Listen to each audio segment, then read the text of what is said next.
Hello everybody.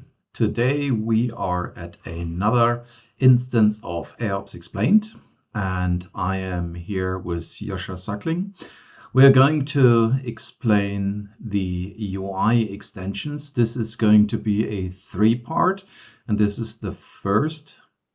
Joshua is a software developer within IBM AIOps, and he's going to run you all through our UI extension kit.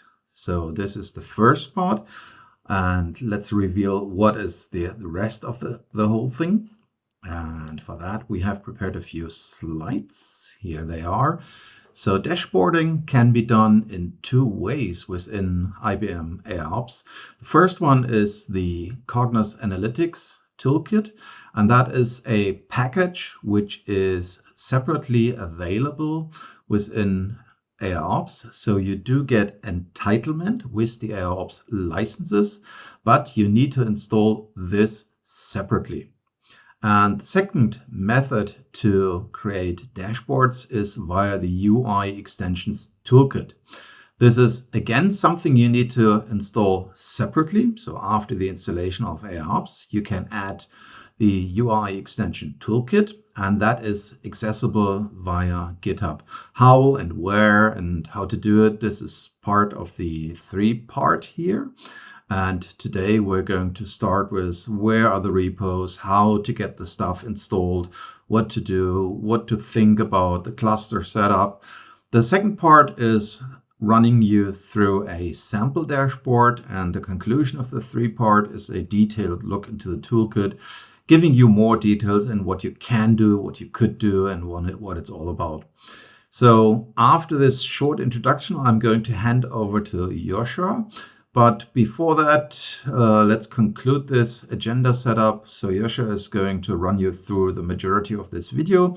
I will conclude this with the documentation links into how to get these kind of things set up, where to start in the documentation, and where in the GitHub is this piece available.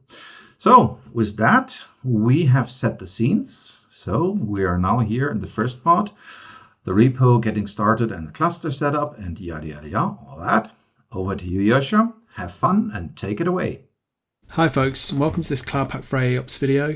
Today we're going to be talking about the AIOps UI extension template, also known as our dashboarding toolkit. I'm Joshua Suckling. I'm the lead developer on both this toolkit and also the issue resolution UI space. So anything involving alerts, incidents, etc., come to me.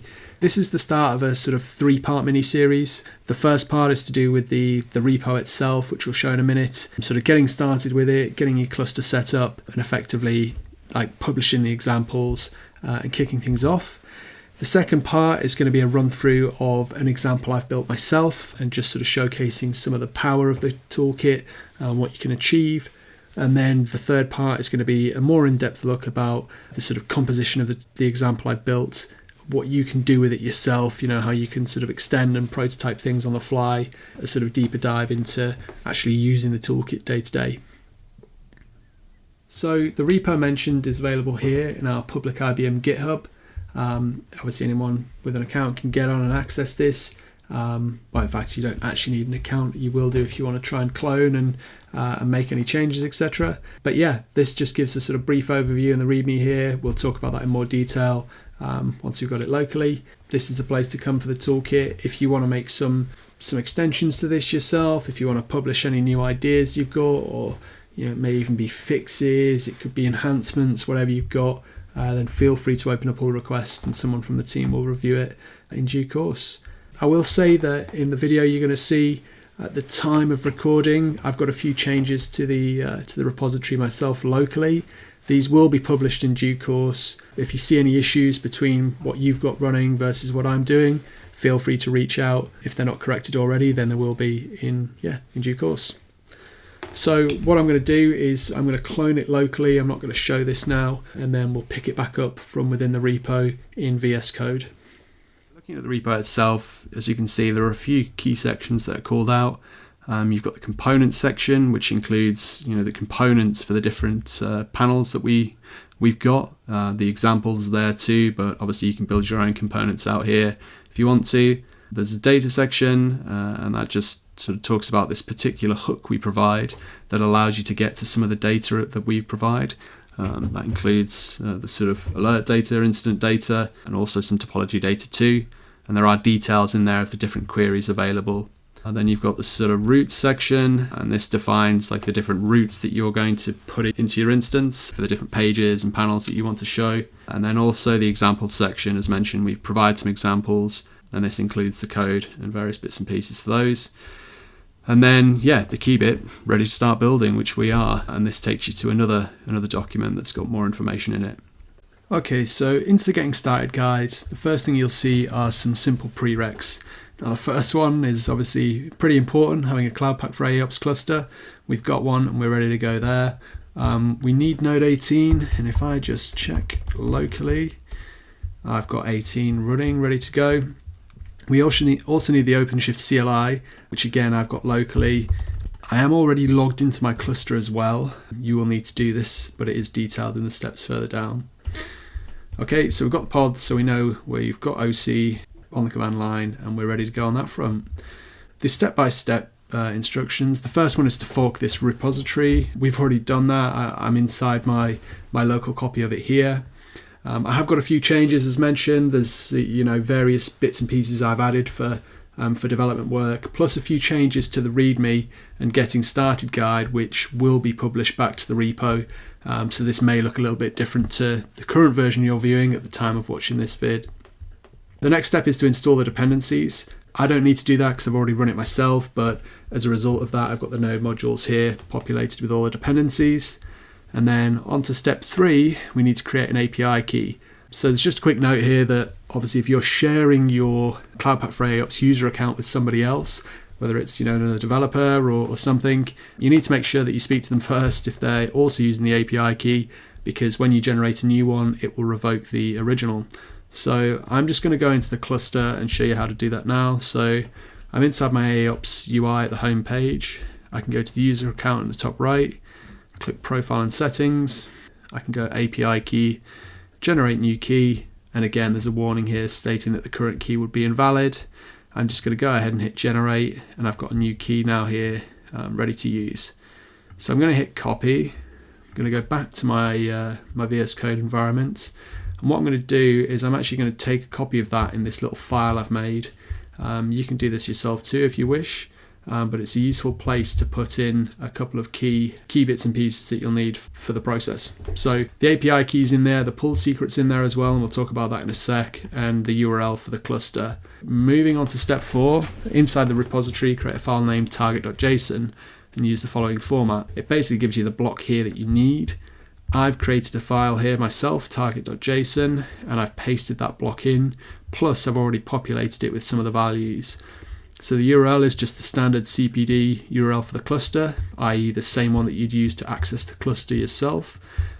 The username, I'm using cpadmin.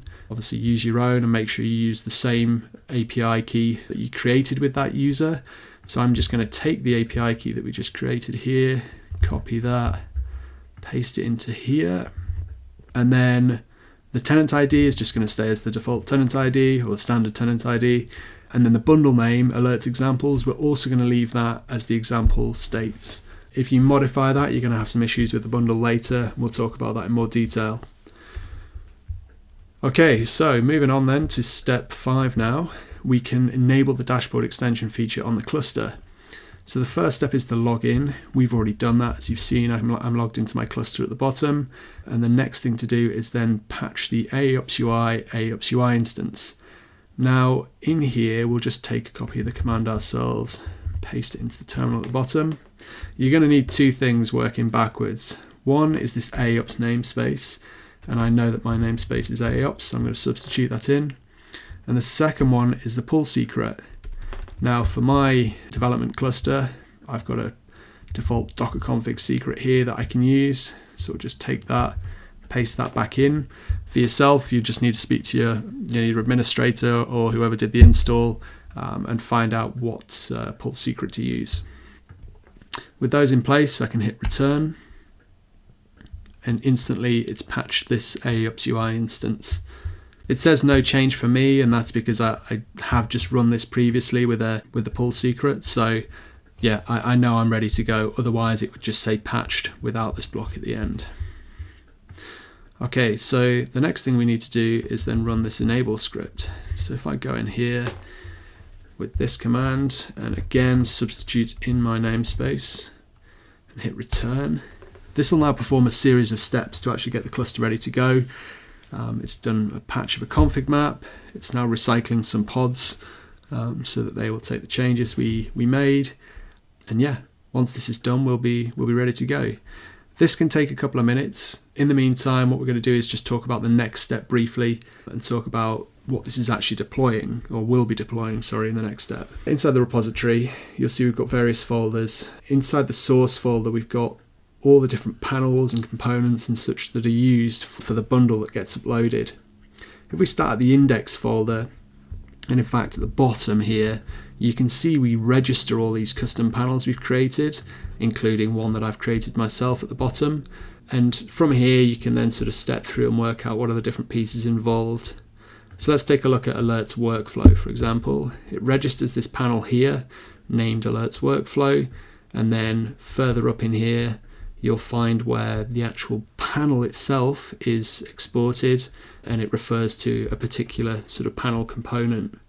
If I go into panels, I'll find alerts workflow.panel.ts, and that itself then will point to some components that it uses.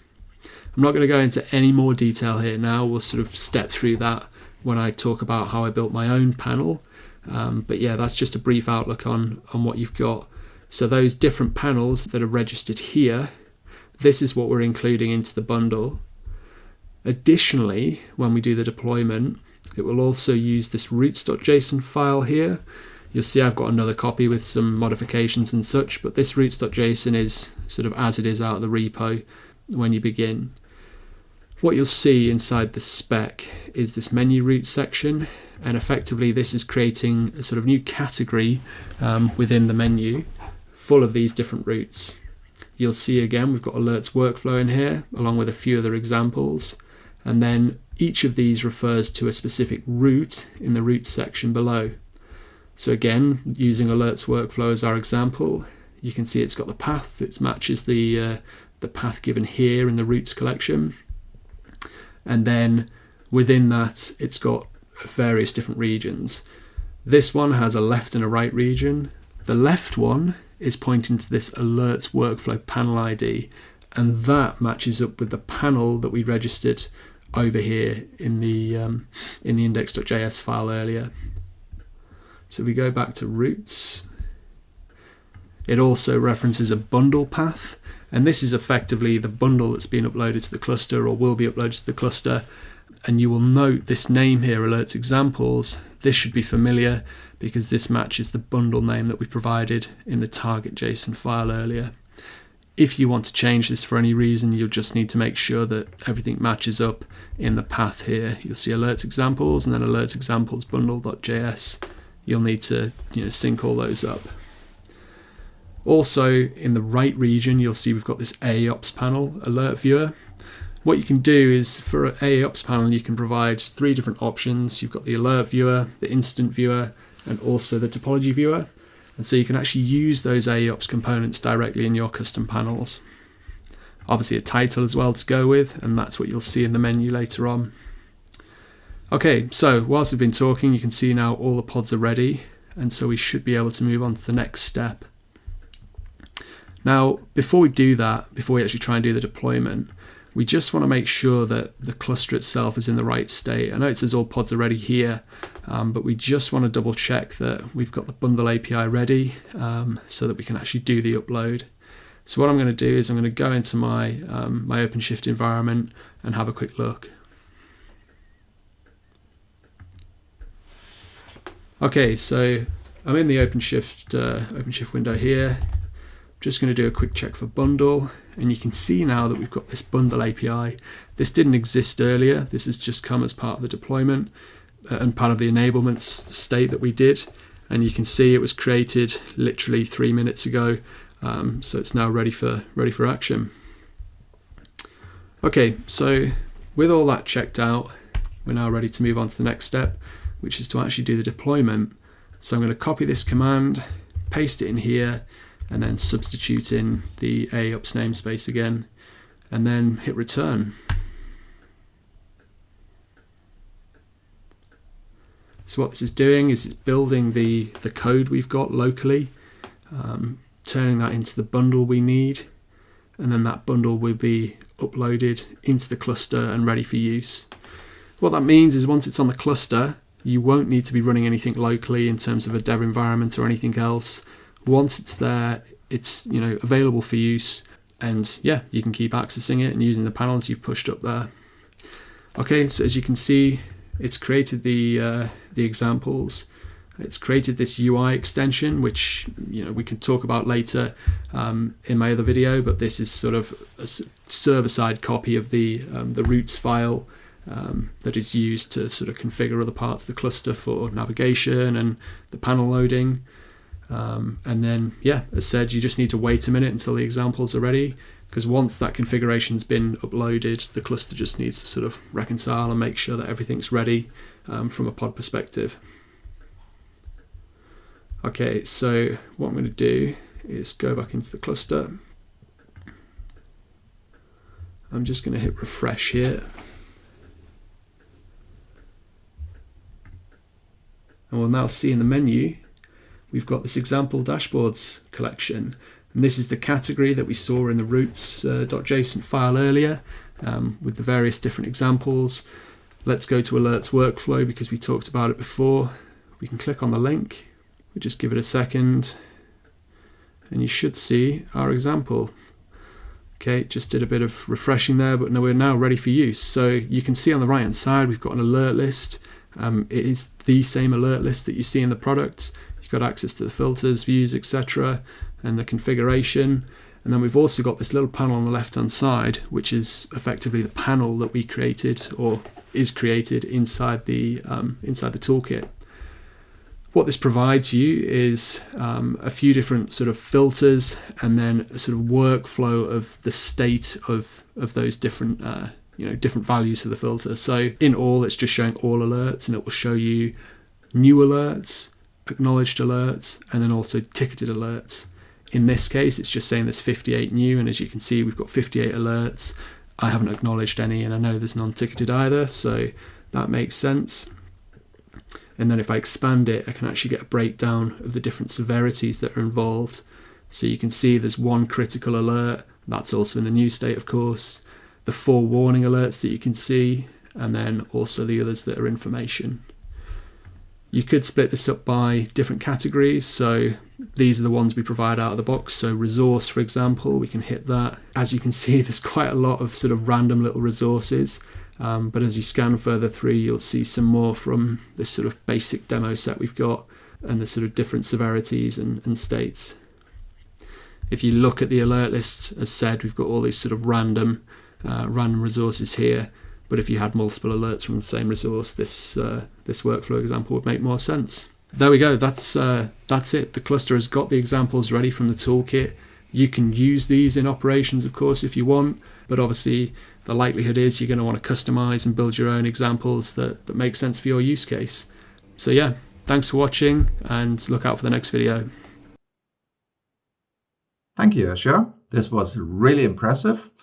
And now let's do the wrap up. So we do have documentation available. We are today in the release of the Cloud Pak for AIOps within version 4.10.0. And when you search in the documentation for dashboard, then you do get one of these links. So creating dashboards using the dashboard extension toolkit. This is what you need. And there is this link hidden into Git. And as you follow this link, you will land here. So this is AIOps UI extension template. This is within the repo from Joshua where all the material is stored. So thank you, Joshua, again for doing this video for us. And thank you to you, the audience, for spending some time with us. And looking forward to see you all again in the second part just soon. Thank you. Bye.